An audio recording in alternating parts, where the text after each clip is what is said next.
Quando o Skinner falava de reforçamento positivo, ele já queria também trazer essa perspectiva, né? Então, vocês poderiam explicar, assim, qual foi a pitada, assim, que Skinner, quando desenvolveu tudo isso, né? Toda essa base, o que ele também estava trazendo para nós a nível de ensino? O Skinner, ele sempre trouxe a relevância do reforçamento positivo no ensino, né? Então, o que é o reforçamento positivo? É a gente conseguir ofertar, né, para esse aluno, como consequência da resposta dele, algo que vai fortalecer a ocorrência dessa resposta no futuro, né? E, às vezes, as pessoas até associam reforçamento positivo com coisas agradáveis e tudo mais, mas não é exatamente isso, assim. Mas ele traz também a dificuldade, acho que os limites e os subprodutos do efeito da punição, né? E da extinção também.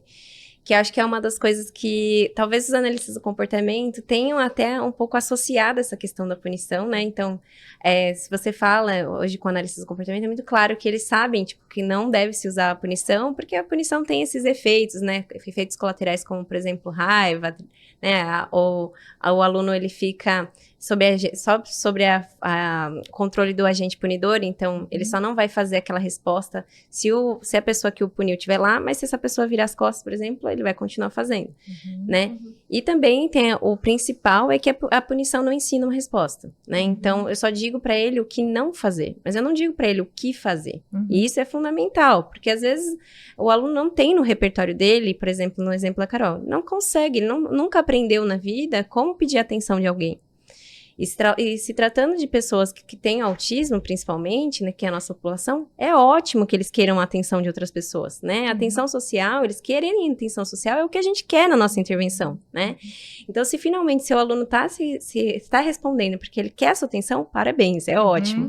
Agora, você tem que encontrar formas de ensinar para ele como fazer isso, né? Como eu posso ensinar para ele adequadamente conseguir isso?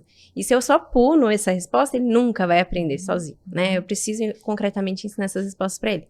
Mas os analistas de comportamento não tinham tanto, acho que não pegavam tanto essa questão da extinção, né? E do efeito da extinção.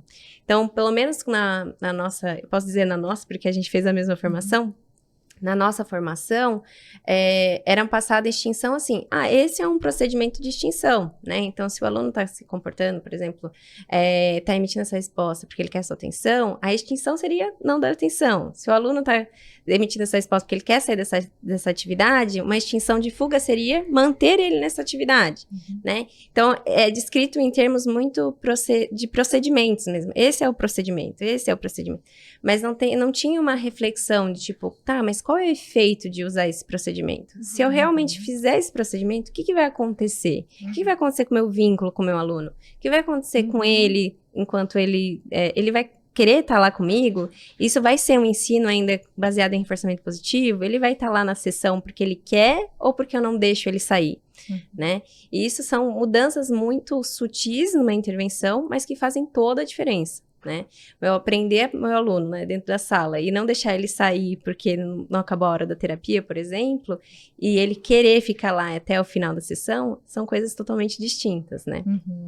Ótimo. E quando nós falamos sobre isso, já nos remete ao que nós mandamos lá, até nas redes, o pessoal já deve estar esperando. Qual que é a diferença de consentimento e assentimento? Tem se falado muito, né? Prestem atenção, olhem para isso, né? Reflitam sobre isso. Qual é a diferença? Não, consentimento e assentimento são duas coisas que a gente precisa garantir na nossa intervenção baseada em ABA. Então, as duas coisas são extremamente importantes. Quando a gente fala de consentimento, a gente está falando aí de um responsável legal, né? Então, por exemplo, eu sou maior de 18 anos, eu consigo consentir que uma enfermeira venha e fure meu braço para tirar sangue, por exemplo, né? Em outro contexto, como você, nossa, vou tirar sangue, alguém vai furar meu braço, eu não ia aceitar, mas é para tirar sangue, tem um motivo maior, eu sei disso, estou consentindo que façam isso comigo, né? Então, geralmente, dentro de uma intervenção baseada em ABA, a gente colhe consentimento dos pais ou cuidadores, os responsáveis legais pelo aluno ali, né? Então, eles basicamente têm que consentir o que estamos fazendo. Tanto que qualquer plano de intervenção que a gente faça, ou seja, depois a gente fazer uma avaliação comportamental e definir o que são alvos de ensino para aquele aluno, toda intervenção tem que ter o consentimento dos pais, né? E por isso é tão importante a validade social.